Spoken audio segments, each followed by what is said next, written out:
malheureusement tey lii yàq na lépp te dañ ko war a waxte dee alors que kii daf ñu waroon dimbali ñu xam suñu bopp xam ñu ñooy ñan ba mun a def parce que lii fii boo fa demee lan fay gis ak lan fay jàng yëpp weesuwul ci jom. D'action, de venir dans les quartiers, dans les écoles, dans les établissements, de sensibiliser les enfants pour qu'ils viennent voir ce que vous êtes en train d'exposer et de mieux comprendre notre passé. Ça doit être un sacerdoce. Moi, je pense que ça doit être un sacerdoce. C'est un cri de cœur. Je suis un animateur des politiques éducatives. Je refuse d'être ou bien de devenir directeur, sincèrement. Je veux être un simple animateur, côtoyer les enfants au jour le jour. Parce que vraiment, aujourd'hui, il est temps qu'on puisse faire la transmission des valeurs ancestrales à nos enfants. Lui, il joue un rôle très important, ces deux personnes. Et c'est important et Dakar. Parce que ce qu'ils font, ils prennent les enfants, ils les mettent dans des conditions de pouvoir être des citoyens, mais surtout alerte.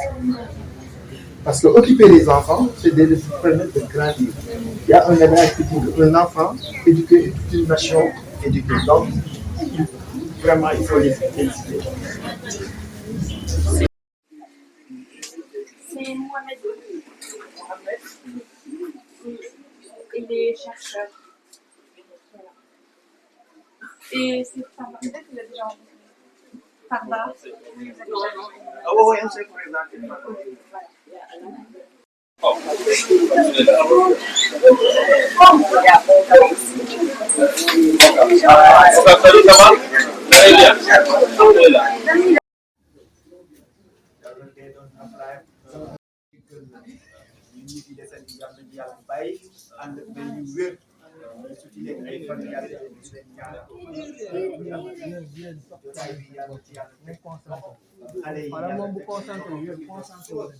li nga xam ne ñooy ñàkk Sénégal di jaay say naan moom am mbégte trop ci ñi ma fi gis naa ne aussi ñoom it daray Médina soxla ñu ko vraiment ñu ngi leen di gërëm bu baax a baax seen structure bi ngeen yore yàlla ci yàlla teg loxo fierté la quoi parce que ku ñëw ci mbir yu mel ni xaalis ngay laaj mais ñoom. Asalaamaaleykum maa ngi tudd El Hadj Farba Diop di chef du service éducation bu musée des civilisations noires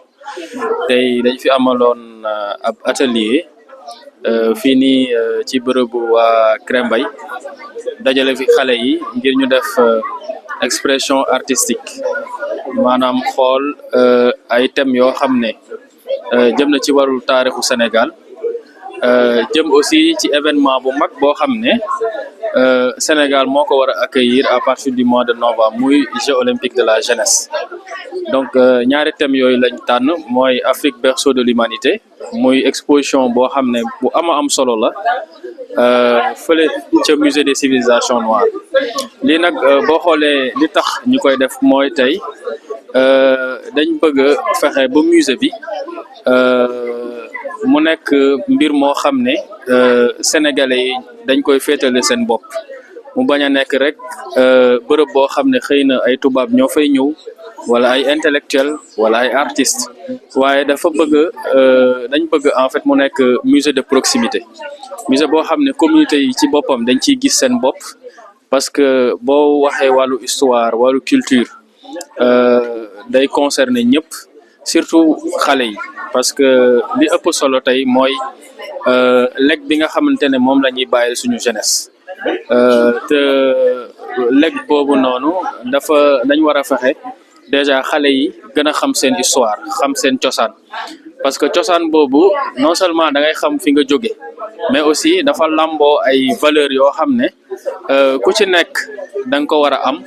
parce que ay valeurs la yoo xam ne dañ koy soxla ci suñu dundin en tant que ay citoyens mais aussi day tax ñu mën a am taxawaay ci àdduna bi parce que tey monde bi ak mondialisation bi globalisation bi dëgg-dëgg dafa nekk un monde en compétition te liñ mën a mën a jaay àdduna bi xëy na du infrastructure yu rafet ak yooyu noonu waaye ay jikko yu rafet ak aussi suñu cosaan yaakaar naa mooy li nga xamante ne moom lañ gën a mën a jaay àdduna bi ba nga xam ne fépp fu Sénégalais mën a dem ràññeeku foofu noonu te yaakaar naa loolu depuis Senghor la woon parce que Senghor lim gënoon jox yitte mooy diplomatie culturelle te boo xoolee musée de civilisation bii ñuy wax tey daanaka géntam la woon xalaatam la woon bokk ko ak ay naataangoom ci contexte boo xam ne tey nit ku ñuul dañ ko doyadi loon te jàpp nañ ne nit ku ñuul bokk na ci maanaam ci ñi gën a ci ni taxawal civilisation yi gën a am solo gën a am doole boo xoolee taarixu Égypte maanaam Égypte pharaonique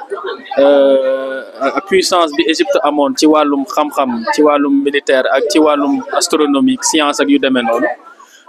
Cheikh Anta wone ko tamit ci njàngaleem bind ko ci ay téereem yaakaar naa loolu lu mët a sàmm la donc moo taxoon tey ñu ne vraiment musée bi dañu war a génn vraiment ci hors les murs dem ci communauté yi xool li ñuy def xool aussi naka lañ mën a lëkkaloo ba nga xam ne tey nit ñi dinañ tàmm di visiter ji musée parce que xëy na ñu bëri ëmpale nañ li nga xamante ne musée moom lay def exposition yañ fay def lépp dafa jëm ci taaral vraiment deru nit ku ñuul mais aussi jox gëdd nit ku ñuul te fierté boobu noonu vraiment dañ ko war a jëmbat ci xale yi nga am fierté am xam-xam am taxawaay am dayoo am valeur yoo xam ne ku la gis dina la naw vraiment loolu mooy mission bi nga xamante ne mission éducative bi nga xam ne musée bi à travers service éducation ñoom la ñuy jéem a doxal fexe ba nga xam ne association yu mel ni Krembay dinañ am cër ci musée bi mais aussi nekk aussi des points focaux au niveau des communautés pour ñu gën a taaral aussi jëmal li nga xam ne musée bi moom lay def.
Médaille c'est Jeux olympiques yi la bokk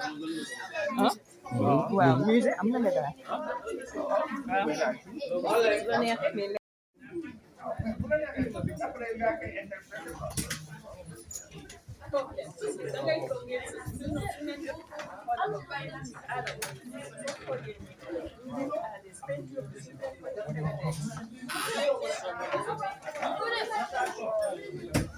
asalaamaaleykum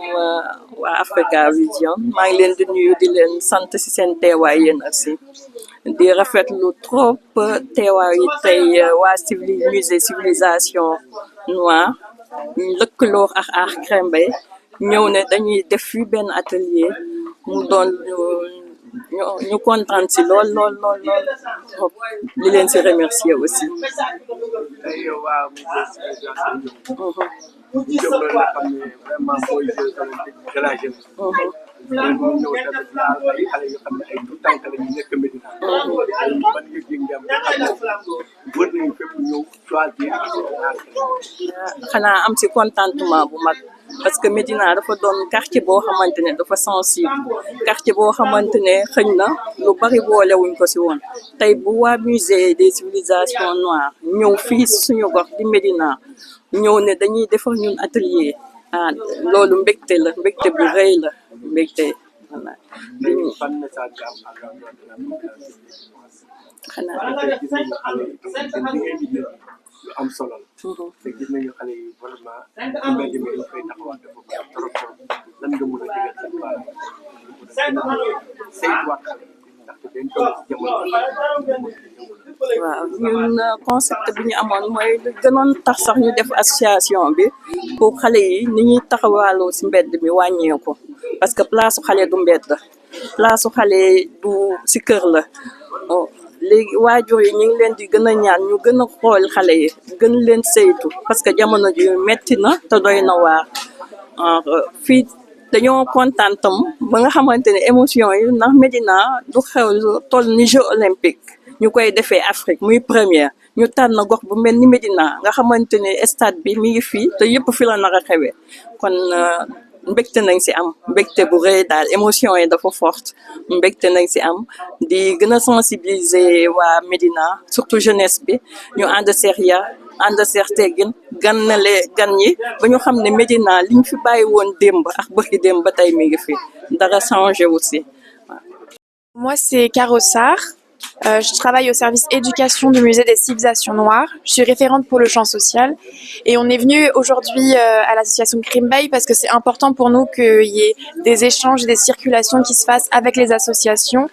L'idée, c'est de rendre aussi le musée beaucoup plus vivant, qu'il soit réapproprié par les habitants et que ce soit pas une institution qui serait uniquement habitée, entre guillemets, ou visitée par des touristes ou des personnes qui sont